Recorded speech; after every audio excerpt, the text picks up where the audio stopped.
안녕하세요. 리얼들입니다. 금요일은 2019년 11월 8일 금요일입니다. 별내동이고요. 오늘 이번 달 첫 출근이죠. 예, 첫 출근했습니다. 방금 구리로 가는 거 하나 땄었는데 키워 먹으려고 좀 기다리고 있다가 하나 놓쳤네요.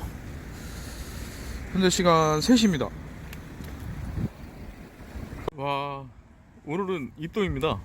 입동이요, 입동. 겨울입니다. 제가 어제 밤에 늦게 복귀를 했었는데요. 대만 갔다 왔습니다. 예. 겨울이네요, 진짜. 오늘이 입동이니까. 오늘은 방한 대책을 좀 강구해가지고 출근했고요. 오늘은 주제는 제가 감을 좀 잊어버린 것 같아가지고 구독자분들에게 약간 도움이 될 수도 있고, 오래 하신 분들은 도움이 안 될 수도 있는데, 외제차, 수입차 조작 방법에 대해서 한번 말씀드리겠습니다. 그냥 정보죠, 정보. 아니, 팁? 조작 팁? 조작 팁도 아니고 그냥 제가 알고 있는 거 그냥 말씀드리는 겁니다. 예, 이 일을 하다 보면요, 대리운전을 하다 보면 수입차, 외제차를 많이 운전을 하게 되는데요.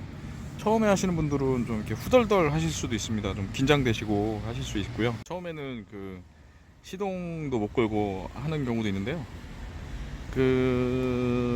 포르쉐 시동키, 제일 먼저 포르쉐 있는데요. 포르쉐 시동키는 핸들 왼쪽에 있고요. 이거를 핸들 왼쪽에서 오른쪽으로 이렇게 돌려줘야 시동이 걸립니다. 일부 마세라티 같은 경우도 왼쪽에 있더라고요. 핸들 왼쪽에 있습니다. 그리고 시동 버튼 같은 경우는 외제차들이 거의 대부분이 이게 대시보드에 이렇게 시동 버튼이 거의 대부분이 대시보드 쪽에 있는데요. 방금 포르쉐는 좀 틀리고, 시동 버튼 요즘에 신형은 시동 버튼으로 나오죠, 포르쉐도. 근데 이제 대시보드가 아닌 게 이제 아우디하고 폭스바겐 차량은 기어봉 왼쪽이나 기어봉 근처에 있습니다. 그리고 기어가 이제 특이한 게, 이제 제규어 차량이나 디스커버리 차량 같은 경우는 기어가 다이얼식으로 되어 있고요. 다이얼식으로 되어 있죠. 그다음에 링컨 차량이 버튼식으로 되어 있었습니다. 예, 되어 있고요. 최근에 국산차도 신형 소나타나, 그다음에 국산차 중에 뭐가 있지? 예, 펠리쉐이드 같은 경우는 버튼식이죠. 수입차 같은 경우는 링컨 차량이 버튼식이고요. 디스커버리 같은 경우는 제규어나 디스커버리 같은 경우는 이게 다이얼식으로 돼 있다. 그 정도만 알고 계셔도 될 것 같고요. 그리고 BMW 시리즈는 일반 BMW와 좀 다른 게 후진 기어가 왼쪽으로 당겨서 이렇게 밀어야 되는 경우가 있고요. 이거 아주 좀 예민하죠. 그다음에 이게 도어락 버튼이 차량 대시보드 중간쯤에 이렇게 돼 있는 경우가 거의 대부분이고요. 도어락 버튼은 그렇게 돼 있고, 차량 개폐, 차량 문 열고 닫는 버튼이죠. 그 다음에가 이제 아셔야 될 게 사이드 미러. BMW 사이드 미러는 왼쪽 문 위에 이렇게 버튼 형식으로 되어 있는데요. 신형 같은 경우는 이렇게 그림으로 되어 있어서 이제 사이드 미러 버튼 그림은 다 똑같으니까 거의 비슷하더라고요, 국산차나.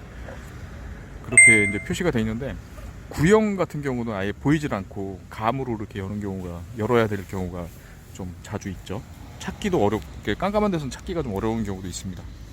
네, 그 다음에 푸조하고 시트로엥 차량, 일부 소형차 같은 경우는 반자동 기어라 일반 기어가 틀리고요.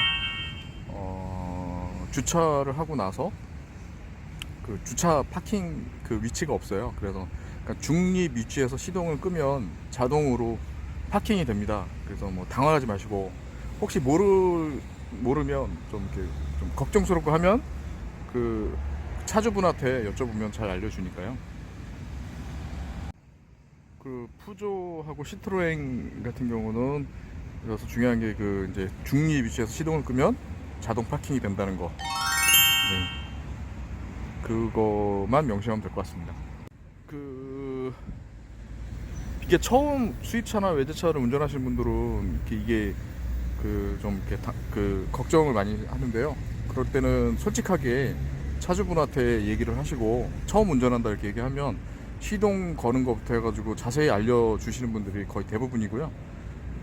그렇게 여쭤봐야 어떤 사고를 미연에 좀 방지할 수 있고 차량 조작하다가 뭐 이렇게 좀 문제가 생기면 안 되니까요. 미리 그 얘기를 하시면 친절하게 거의 대부분 얘기를 해주시고 그렇게 직접 해주시는 분도 계세요. 근데 이제 일부 그 양아치죠. 예. 우리 대리운전 하면서 이제 제가 겪어본 바로는 수입차도 이제 고급 수입차가 아니고 수입차 중에 소형차.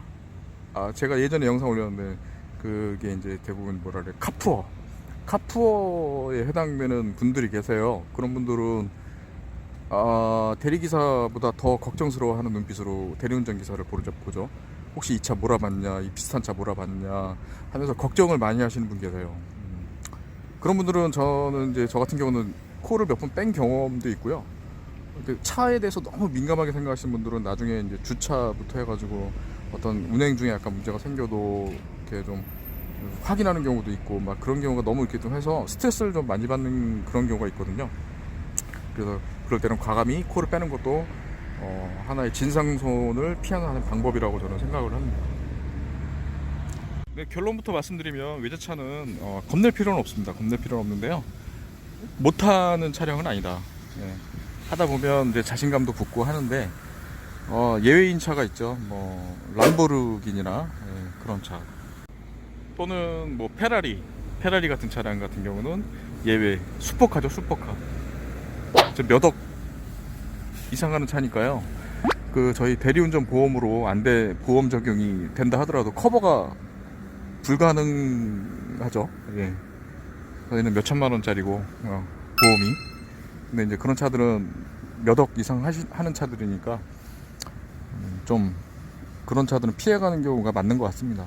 괜히 저는 초보 때 못 모르고 운전한 경험이 있는데 그냥 운전하라 해가지고 운전한 경험이 있는데 나중에 알아보니까 와 이거 뭐 가다가 휠 한번 잘못 적어대면은 진짜 낭패인 경우가 그런 경우가 생길 수가 있죠.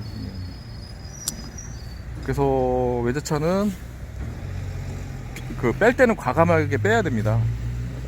그거를 고객분한테 충분히 설명을 하고 제 능력 밖의 차량입니다 라고 이렇게 설명을 하면 그에 따라 수긍하시는 분도 계시고 또 이렇게 또 자신 있는 분들을 운행하시고 그리고 외제차 중에 가장 흔한 게 벤츠죠. 벤츠 차량은 제가 예전에도 말씀을 드렸는데 하월곡동 가는 거 잡았는데요.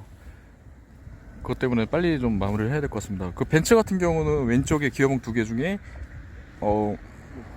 통상 굵은 게 방향지시등이고요. 거기서 방향지시등 쪽에 있는 게 워셔액, 누른 버튼이 있습니다. 왼쪽으로 이렇게 왼쪽 끝에 이렇게 눌러주면 워셔액이 나오고요. 그 다음에 오른쪽에 있는 기어봉이죠. 기어봉의 누름 버튼은 이제 파킹 버튼입니다. 파킹 버튼이고 그렇게만 아시면 될 것 같고요. 그러니까 요 조작에 대해서 이제 운행 중에는 항상 조심을 하셔야 되고 모를 때는 고객분한테 여쭤보는 게 정답인 것 같습니다. 그러면 이제 하월곡동으로 이동하겠습니다. 현재 시간 4시 51분이고요. 여기는 동아 에코빌 아파트입니다. 성북동.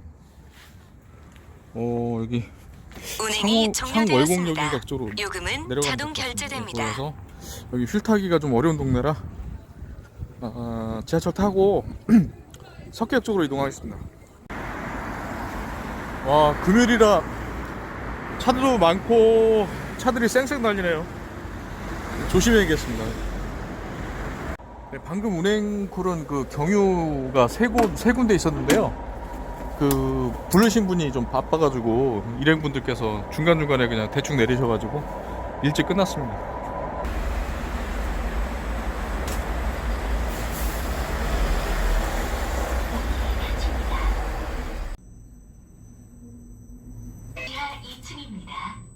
도착했네요. 아이고.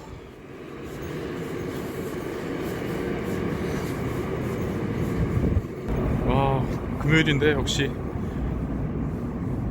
좀 없네요.